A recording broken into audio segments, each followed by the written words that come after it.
আপনারা বলার জন্য আমাকে দায়িত্ব দিয়েছেন, এখন যদি আমি না বলি তাহলে আপনাদের হক আমি নষ্ট করলাম।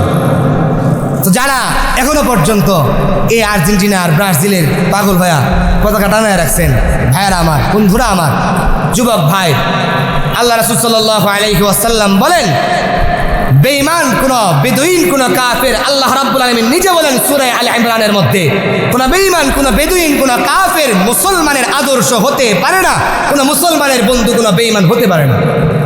আল্লাহ রাসূল বলেন, কোন বেঈমান কোন বেদুইন কোন কাফের যদি কোন মুসলমান সাদৃশ্য হয়, কোন মুসলমান যদি কোন কাফেরকে অনুসরণ করে, তো সে ওই কাফেরের সাথে হাশরের ময়দানে উঠবে। এই সামান্য অনুসরণের কারণে, এই সামান্য এই পতাকার কারণে আমার আপনার হাসর যেন কোনো আর্জেন্টিনার মেসির সাথে আর ব্রাজিলের এই নেতার সাথে যেন না হয়। বলেন ইনশাআল্লাহ, বলেন ইনশাআল্লাহ।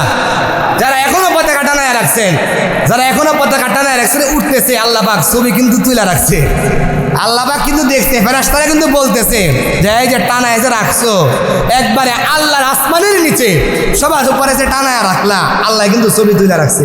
হাসরের দিন তো অবশ্যই অবশ্যই ধরবে।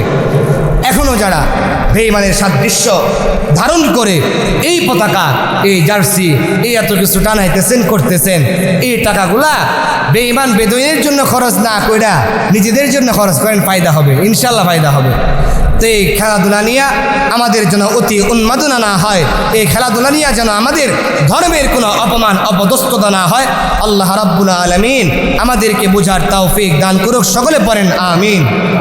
আরেকটা কথা, এই ফুটবল খেলা যে কয়েক ভিত্তিতে জায়েজ, খেলা 3 ভিত্তিতে জায়েজ। এর মধ্যে 1 নম্বর ভিত্তি হলো যেন খেলা কোনো শরিয়া বিরোধী না হয়, কোনো খেলা যেন কোনো শরিয়া বিরোধী না হয়।